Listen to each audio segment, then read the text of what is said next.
Power system స్టెబిలిటీలో swing equation ఒక important topic. ఈ swing ఈక్వేషన్ని యూజ్ చేసి సిస్టమ్ స్టెబిలిటీని అనలైజ్ చేయొచ్చు. And swing equation is a very important tool to know the variation in the load angle.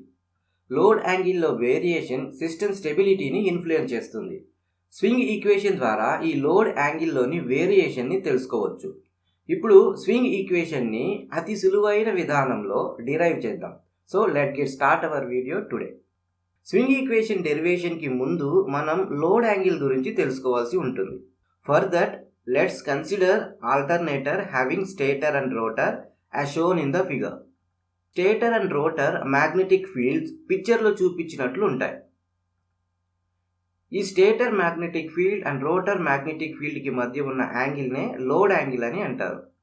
Power సిస్టంలో generate అయ్యే over voltages are external disturbances లేక faults వల్ల load యాంగిల్లో variation అనేది వస్తుంది.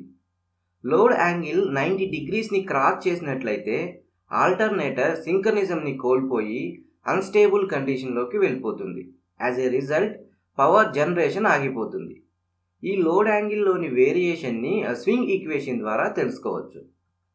అసలు లోడ్ యాంగిల్లో వేరియేషన్ ఎలా వస్తుందో తెలుసుకుందాం.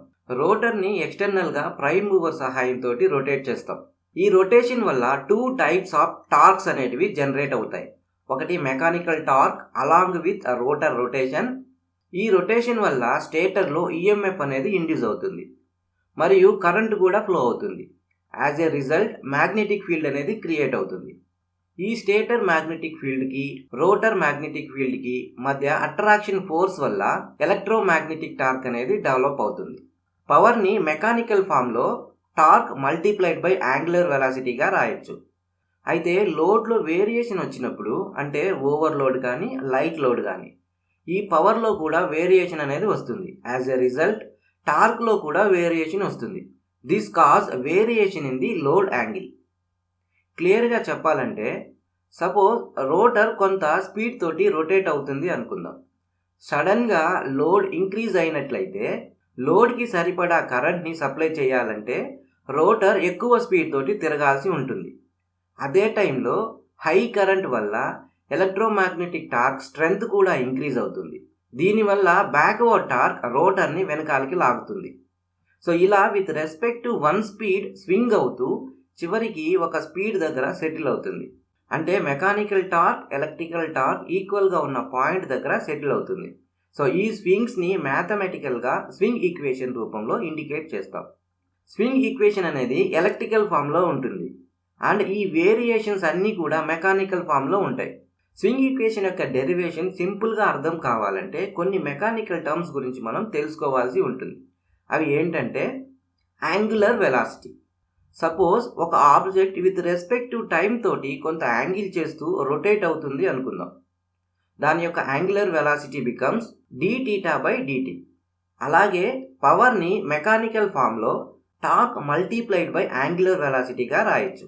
నెక్స్ట్ ఎలక్ట్రికల్ యాంగిల్ మరియు మెకానికల్ యాంగిల్ మధ్య రిలేషన్ తెలుసుకోవాల్సి ఉంటుంది. θ electrical is equal to p/2 into θ mechanical. ఈ రిలేషన్ అనేది రోటర్ యొక్క ఫిజికల్ రొటేషన్కి మరియు ఇండ్యూస్డ్ ఈఎంఎఫ్కి మధ్య యాంగిల్ రిలేషన్ని చెప్తుంది. క్లియర్గా చెప్పాలంటే సపోజ్ 2 పోల్ జనరేటర్ని తీసుకుందాం. దీనిలో రోటర్ 1 రొటేషన్కి అంటే 360 డిగ్రీస్కి 1 ఎలక్ట్రికల్ పల్స్ అనేది జనరేట్ అవుతుంది. డిగ్రీస్లో చెప్పాలంటే 360 డిగ్రీస్ ఇన్ ఎలక్ట్రికల్.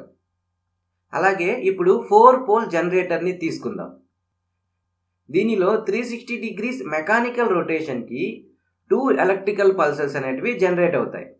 అంటే 720 డిగ్రీస్ ఇన్ ఎలక్ట్రికల్. ఈ రిలేషన్ని జనరలైజ్ చేసి రాసినట్లయితే θ electrical p/2 times of θ mechanical అవుతుంది. నెక్స్ట్ టార్క్ని మెకానికల్ ఫామ్లో ఎలా రాయాలో చూద్దాం. Torque becomes inertia constant multiplied by angular velocity with respect to time. Now let's derive the swing equation. ఈ లోడ్ యాంగిల్లో వేరియేషన్ని తెలుసుకోవడానికి మనకు యూజ్ అయ్యేటటువంటి mechanical term torque. Mechanical torque and electromagnetic torque మధ్య డిఫరెన్స్ లోడ్ యాంగిల్లో వేరియేషన్ని తెలుసుకోవడానికి హెల్ప్ చేస్తుంది.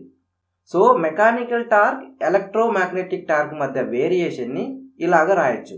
ఈ టార్క్స్ యొక్క మ్యాగ్నిట్యూడ్ని బట్టి నెట్ టార్క్ అనేది యాక్సిలరేట్ అవ్వచ్చు, డీజిలరేట్ అవ్వచ్చు. టార్క్ని జనరల్గా J multiplied with d omega by dtగా రాస్తాం. ఒమేగాని dθ/dt రాయొచ్చు. ఫైనల్గా torque becomes J times of d²θ/dt². దీన్ని ఈక్వేషన్లో సబ్స్టిట్యూట్ చేసి రాసినట్లయితే ఇలా రాయొచ్చు. Then equation becomes like this. అయితే ఈ ఈక్వేషన్ని క్లియర్గా అబ్జర్వ్ చేస్తే ఇక్కడ ఉన్న టర్మ్స్ అన్ని మెకానికల్ ఫామ్లో ఉన్నాయి. మనం సిస్టమ్ని ఎలక్ట్రికల్గా ఎనలైజ్ చేస్తాం. అంటే ఈ మెకానికల్ టర్మ్స్ అన్నిటిని ఎలక్ట్రికల్ టర్మ్గా కన్వర్ట్ చేసినట్లయితే ఫర్దర్ అనాలిసిస్ అనేది సింపుల్ అవుతుంది.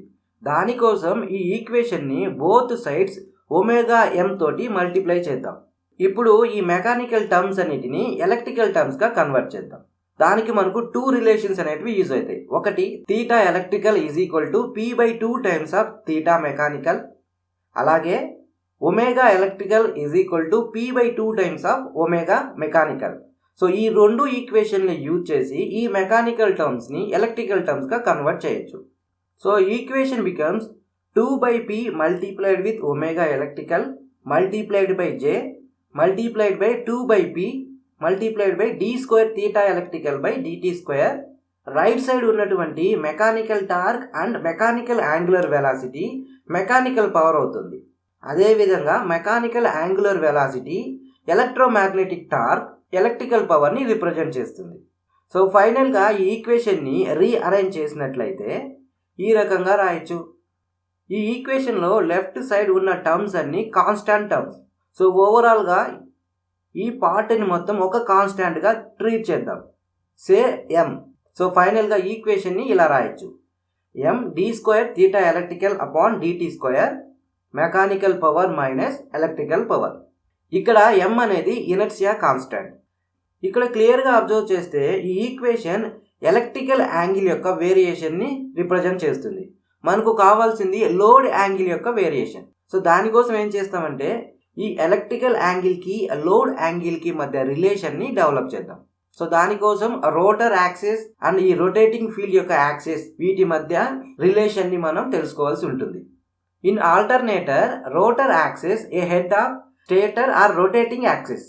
ఎందుకంటే ఫస్ట్ రోటర్ రొటేట్ అయిన తరువాత స్టేటర్లో ఫీల్డ్ అనేది క్రియేట్ అవుతుంది కాబట్టి ఈ 2 యాక్సిస్లని ఈ రకంగా రిప్రజెంట్ చేయొచ్చు. సో ఈ రెండింటిని కంపేర్ చేయడానికి రిఫరెన్స్ యాక్సిస్ని తీసుకుందాం. అంటే with respect to this reference axis these 2 axis are rotating by maintaining the angle called load angle. Clear? Reference యాక్సిస్కి రోటర్ యాక్సిస్కి మధ్య ఉన్న యాంగిల్నే ఎలక్ట్రికల్ యాంగిల్ అని అంటాం. అలాగే రోటర్ యాక్సిస్కి రొటేటింగ్ ఫీల్డ్ యొక్క యాక్సిస్కి మధ్య ఉన్న యాంగిల్ని లోడ్ యాంగిల్ అని అంటాం. అండ్ ఈ రొటేటింగ్ యాక్సిస్ యొక్క వేరియేషన్ని with respect to reference axis మనం ఒమేగా s/t గా రిప్రజెంట్ చేయొచ్చు. అంటే టోటల్గా θ ఎలక్ట్రికల్ని ఒమేగా s/t ప్లస్ లోడ్ యాంగిల్గా రాయొచ్చు. అయితే మనం ప్రీవియస్గా డిరైవ్ చేసిన ఈక్వేషన్ని చూసినట్లయితే మనకు d²θ electrical by dt² term అనేది కావాలి. దానికోసం ఈ θ ఎలక్ట్రికల్ని 2 టైమ్స్ డిఫరెన్షియేషన్ చేద్దాం. సో ఫైనల్గా d²θe by dt² becomes d²δ by dt². ఈ టర్మ్ని మనం ఫైనల్గా ఈక్వేషన్లో సబ్స్టిట్యూట్ చేసినట్లయితే total equation becomes m d²δ upon dt² is equal to mechanical power minus electrical power. ఈ ఈక్వేషన్ని స్వింగ్ ఈక్వేషన్ అని అంటాం. ఇక్కడ m అనేది ఇనర్షియా కాన్స్టాంట్ని రిప్రజెంట్ చేస్తుంది. ఈ ఈక్వేషన్ నుంచి లోడ్ యాంగిల్లోని వేరియేషన్ని మనం తెలుసుకోవచ్చు. క్లియర్గా చెప్పాలంటే suppose mechanical power is greater than the electrical power, then m d²/dt² term అనేది పాజిటివ్. అంటే change in delta increasing and increasing. ఇలా డెల్టా వాల్యూ కంటిన్యూస్గా ఇంక్రీజ్ అవ్వడాన్నే యాక్సిలరేషన్ అని అంటాం. అలాగే if mechanical power is less than the electrical power, m d²δ/dt² term అనేది negative అవుతుంది. అంటే change in delta decreasing and decreasing. ఇలా డెల్టా వాల్యూ కంటిన్యూస్గా డిక్రీజ్ అవ్వడాన్నే డీజిలరేషన్ అని అంటాం. సో ఈ రకంగా మనం స్వింగ్ ఈక్వేషన్ని యూజ్ చేసి మెకానికల్ పవర్ అండ్ ఎలక్ట్రికల్ పవర్లోని వేరియేషన్ని బేస్ చేసుకొని లోడ్ యాంగిల్లోని వేరియేషన్ని తెలుసుకోవచ్చు. సో ఈ రకంగా మనం స్వింగ్ ఈక్వేషన్ని చాలా సింపుల్ వేలో డిరైవ్ చేయొచ్చు. Thank you for watching and thank you so much for supporting us.